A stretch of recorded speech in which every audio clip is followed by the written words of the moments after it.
चलिए बच्चों शुरू करते हैं। बेटा अपना न्यू चैप्टर शुरू करना है हमने, एडमिशन ऑफ अ पार्टनर। ये बच्चे हमारा इम्पोर्टेंट चैप्टर है।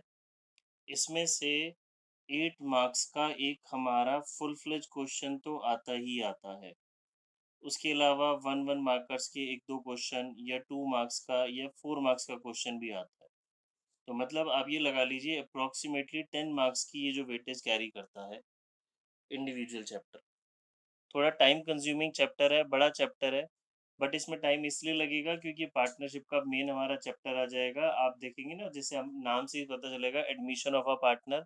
नेक्स्ट चैप्टर है बच्चे रिटायरमेंट, नेक्स्ट चैप्टर है डेथ ऑफ अ पार्टनर। तो इस चैप्टर में हमने कुछ बेसिक्स पढ़ने हैं, जो आने वाले चैप्टर्स में लगभग बहुत सारी चीज़ें हमारी सेम सेम रहेंगी। तो इस चैप्टर में हम टाइम भी लगाएंगे, वैसे भी थोड़ा सा लेंथी चैप्टर है, तो हमें बहुत ध्यान से इसको पढ़ना है। बट चैप्टर इजी है। अच्छी बात ये है कि चैप्टर मुश्किल नहीं है, थोड़ा सा टाइम कंज्यूमिंग ज़रूर है, बट चैप्टर मुश्किल नहीं है। तो शुरू करते हैं बच्चे हम अपना नया chapter, admission of a partner. देखिए अब एडमिशन ऑफ अ पार्टनर का बच्चे मतलब क्या है। सपोज ए और बी दो पार्टनर हैं, A and B are partners. अब बच्चे इनको ना अपना बिजनेस एक्सपैंड करना है। एक्सपैंड करने के लिए क्या चाहिए बच्चे, बिजनेस को बढ़ाने के लिए क्या क्या चीज़ें चाहिए इनको। दे नीड मनी, पैसा तो सबसे पहले ही चाहिए, एंड मैन पावर। दो चीज़ें रिक्वायर्ड है। पैसा तो हम बैंक से भी बोरो कर सकते हैं, बिजनेस एक्सपैंड करने के लिए पैसा तो हम कहीं से भी बोरो कर सकते हैं, लोन ले सकते हैं, बट मैन पावर नहीं मिलेगी। ठीक है, मैन पावर में आप लेबर तो लगा सकते हैं, बट लेबर लेबर ही होती है, हमें ओनर चाहिए। तो हम क्या करते हैं, मिस्टर सी को बिजनेस में एडमिट कराते हैं। तो ये टॉपिक बच्चे क्या कहलाएगा हमारा, एडमिशन ऑफ अ पार्टनर। ठीक है बच्चे। अब हमारा पार्टनर कब कैसे एडमिट हो सकता है उसको समझते हैं। As per section as per section 31 of the Indian Partnership Act 1932, as per section 31 of Indian Partnership Act 1932, partner business में एडमिट हो सकता है अगर हमारे पास कोई एग्रीमेंट है तो। मतलब if there is a deed, deed में मेंशन है जी, पार्टनर एडमिट हो सकता है विद द मेजॉरिटी कंसेंट। मतलब सपोज 40 पार्टनर्स है, 30 पार्टनर्स एग्री है जी, एक पार्टनर एडमिट होगा तो पार्टनर एडमिट हो जाएगा। But in the absence of deed,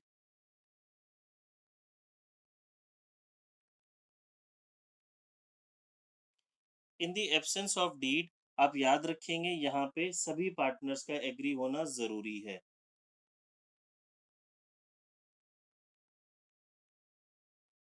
all partners must agree to admit a new partner in the absence of deed, as per section 31 of Indian Partnership Act 1932. If the deed is absent, if deed is silent regarding the admission of a partner, then consent of all partners must be there.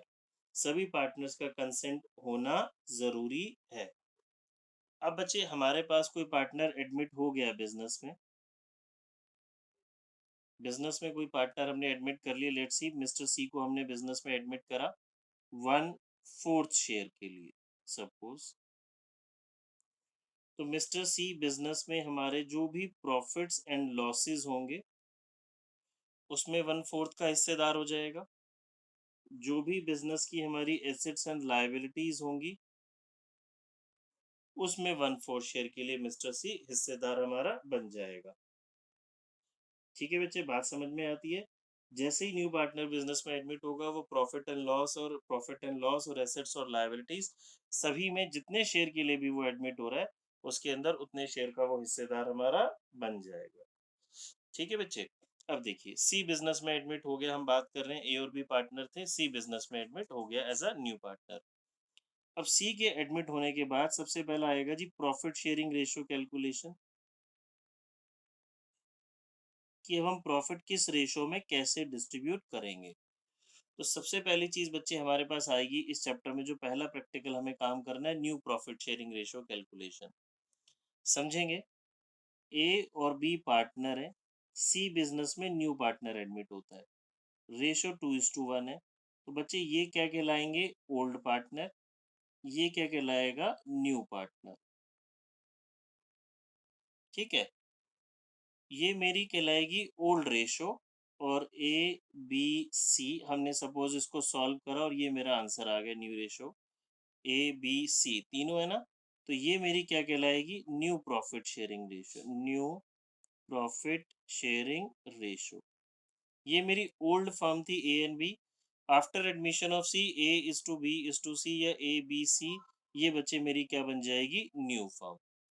Old partner, new partner, C के आने के बाद ये मेरी new firm, ये old firm.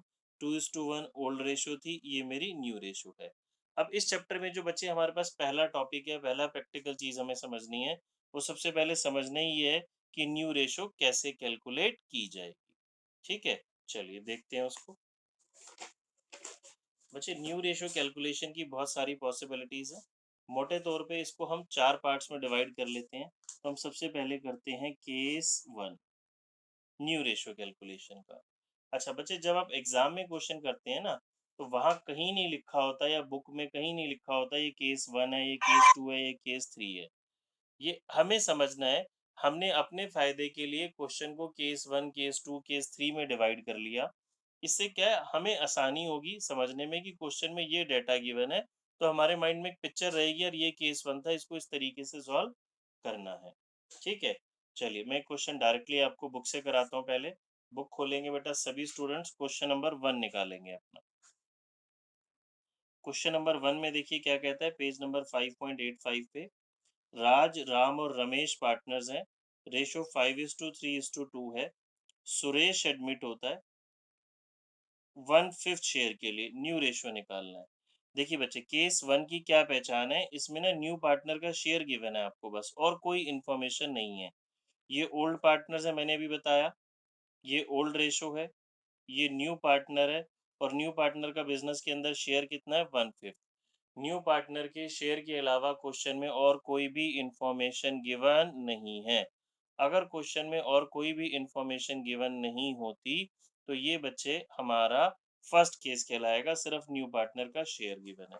देखिए कैसे solve करेंगे, सभी स्टूडेंट समझेंगे, बच्चे समझने पे ध्यान देंगे। राज, राम एंड रमेश, ये बच्चे मुझे इंफॉर्मेशन गिवन है, रेशियो 5:3:2। हम इसमें करते हैं, let the total share be 1।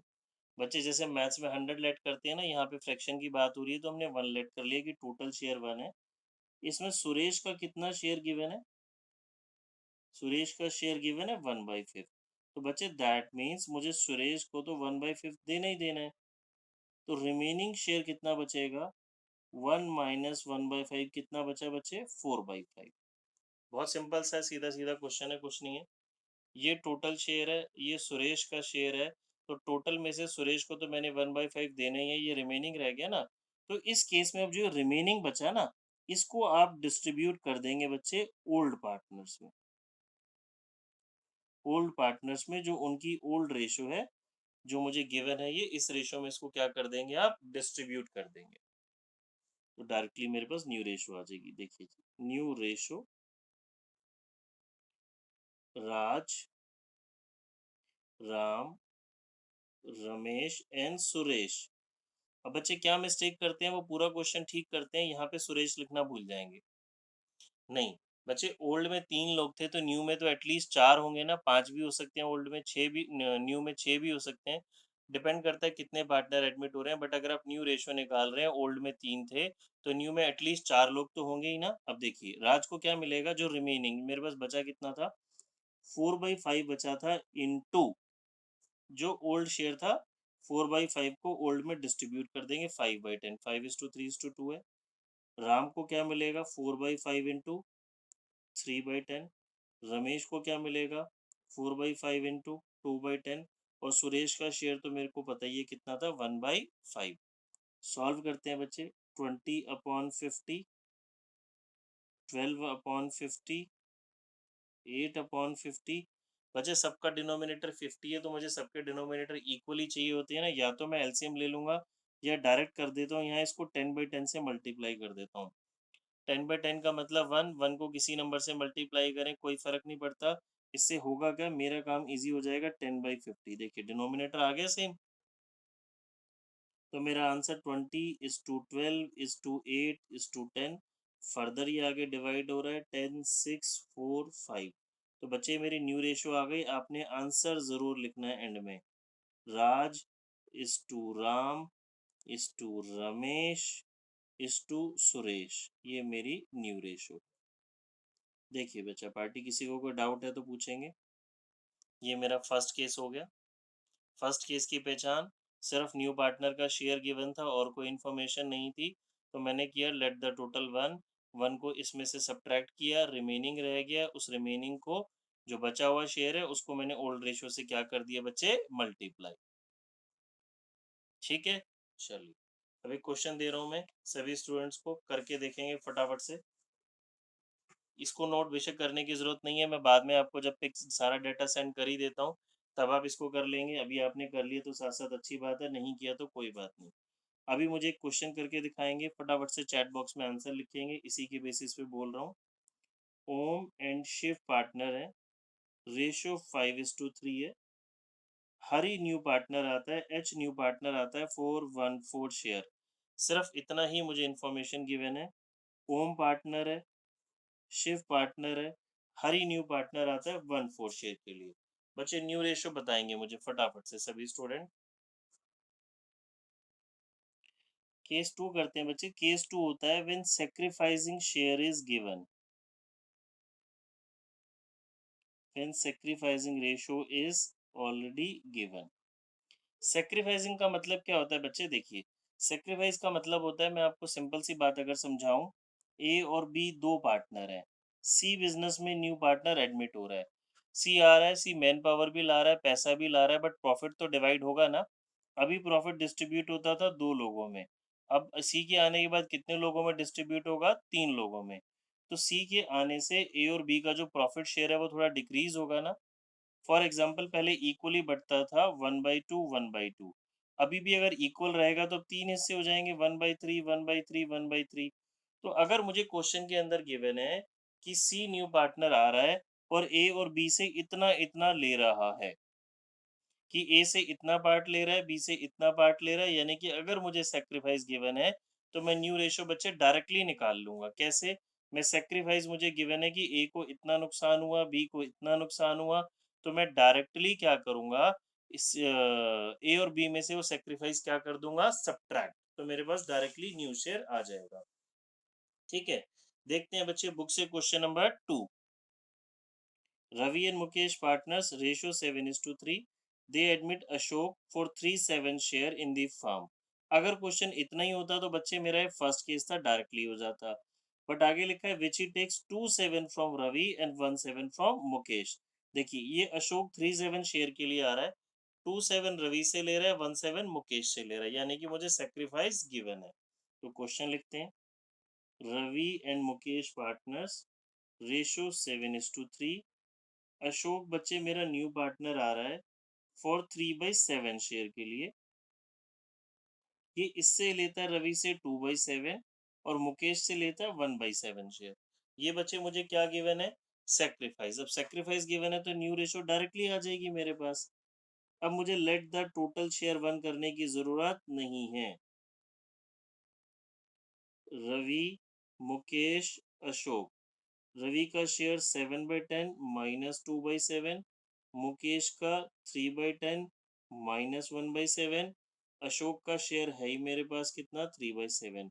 LCM ले लीजिए, सॉल्व कर लेते हैं। 49/20 तो 29/70, 11/70, और इसको बच्चे 70 बनाने के लिए 10/10, तो 30/70। तो बच्चे जो मेरा आंसर आ गया अभी, वो क्या आया, 29:11:30। बच्चे चेक करें क्या न्यूमरेटर का टोटल डिनोमिनेटर के इक्वल है। यस, तो ये मेरा आंसर आ गया। ये बच्चे मेरा सेकंड केस खत्म। देखिए कोई डाउट है तो पूछेंगे। क्वेश्चन नंबर 5 पे आते हैं। भारतीय नाश्ता were partners sharing profits in the ratio of 3:2। They admit Dinkar as a new partner for 1/5 share in the future profits. बच्चे क्वेश्चन इतना ही होता तो अगेन ये मेरा फर्स्ट केस हो जाता, बट आगे क्या कहता है, which he got equally from भारतीय नाश्ता। 1/5 शेयर के लिए आ रहा है, इक्वली ले रहा है, भारती से भी इक्वल, आस्था से भी इक्वल, किसका, 1/5 का। तो बच्चे ये मेरा सेकंड केस ही है। देखिए question number 5, Bharati and Astha partners ratio 3:2। Dinkar new partner आ रहा है 1/5 शेयर के लिए, ये इक्वली ले रहा है बच्चे। तो अगर मैं भारती का सेक्रीफाइस निकालूं तो 1/5 के लिए इक्वल आ रहा है ना, ये 1/5 शेयर के लिए आ रहा है और इक्वली ले रहा है, तो इक्वली मतलब इसका हाफ कर दो आप। तो इसका हाफ 1/10 वो ले रहा है भारती से, और 1/10 किससे ले रहा है, आस्था से। 1/5 का हाफ हो गया ना ये, यही लिखा है क्वेश्चन में, तो न्यू रेशियो निकाल लो अब आप। भारती, आस्था एंड दिनकर, 3/5 -1/10, 2/5 -1/10, और दिनकर का तो 1/5 है ही। एलसीएम लेते हैं बच्चे, 10, 6 -1, 5/10,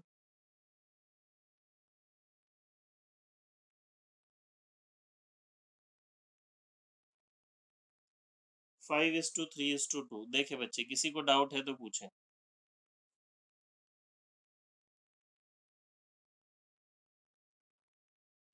देखो बच्चों, अभी 10th के फर्स्ट पार्ट पे आते हैं। इसमें क्या कहता है, आर एंड टी पार्टनर्स है in the ratio of 3:2। S join the firm, ये न्यू पार्टनर है। R surrender 1/4 of his share, बच्चे अंडरलाइन करेंगे अपनी अपनी बुक्स में, ऑफ हिज शेयर। ये ऑफ हिज शेयर से सारा मीनिंग चेंज हो जाता है। जो हमने अभी सेकंड क्वेश्चन किया था उसमें क्या बोला गया था, आर 1/5 दे रहा है, 2/5 दे रहा है, ऑफिस शेयर नहीं था। ऑफिस का मतलब अपने शेयर का 1/4 दे रहा है। आर का शेयर कितना है, 3/5, तो वो 3/5 का 1/4 दे रहा है।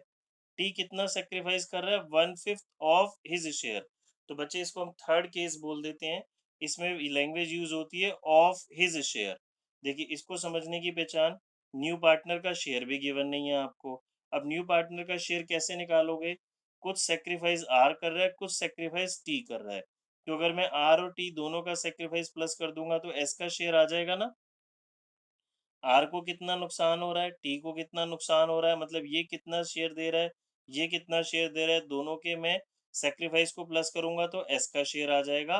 और यहाँ पे ये नहीं लिखा कि डायरेक्टली एस आर कितना दे रहा है, यहाँ पे लिखा है ऑफ हिज शेयर। देखिए मैं आपको करके दिखाता हूँ, फिर दोबारा हम एक सेकंड केस का क्वेश्चन करेंगे तो आपको बात बहुत अच्छे से क्लियर हो जाएगी। R N T partner, ratio है 3:2। इसमें हम लिखते हैं बच्चे, R surrenders 1/4 of his share. देखिए इससे मीनिंग बदल गया, अपने शेयर का 1/4 दे रहा है, अपने शेयर का। सेकंड केस में डायरेक्टली सेक्रीफाइस गिवन था। आर का शेयर कितना है, 3/5, इसका 1/4, 3/20। ये बच्चे क्या आ गया मेरा, आर का सेक्रीफाइस आ गया। सेकंड केस में ये मुझे डायरेक्टली गिवन था। अब मैंने मल्टीप्लाई किया, फिर मैं इसको माइनस कर दूंगा। टी सरेंडर करता है, surrenders 1/5 of his share. His किसके लिए यूज हुआ, टी के लिए। टी का शेयर 2/5, 2/5 इंटू 1/5, 2/25। ठीक है जी, ये क्या आ गया मेरा, टी का सेक्रीफाइस। ठीक है बच्चे, अब न्यू रेशो निकाल लेते हैं। अब मुझे बताएंगे, अगर मेरे पास सेक्रीफाइस होता है तो न्यू रेशो अब डायरेक्टली आ जाती है। क्या लेट द टोटल 1 करने की जरूरत है, नहीं। जब सेक्रीफाइस होता है तो ओल्ड में से सेक्रीफाइस को क्या कर देंगे आप, माइनस। तो आर का आ गया 3/5 -3/20। टी का शेयर आ गया 2/5, ये रहा टी का ओल्ड शेयर, माइनस टी का सेक्रीफाइस। और एस का मैंने आपको समझाया ही था, जितना आर को सेक्रीफाइस हो रहा है, जितना आर शेयर दे रहा है, 3/20 प्लस जितना टी दे रहा है 2/25, ये मेरा एस का शेयर आ जाएगा। सॉल्व कर लेते हैं बच्चे इसको।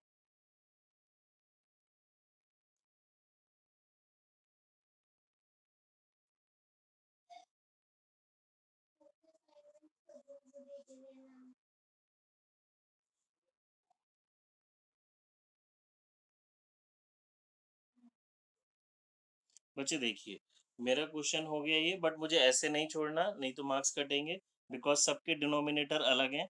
मुझे सबको डिनोमिनेटर इक्वल करना है। देखिए एक चीज़, ये मैक्सी 100 है ना, 100 के लिए या तो मैं डायरेक्टली इसको 5/5 से मल्टीप्लाई कर दूँ, इसको 4/4 से मल्टीप्लाई कर दूँ यहाँ पे, या फिर मैं एलसीएम लेके सॉल्व कर लूँ, बात एक ही है।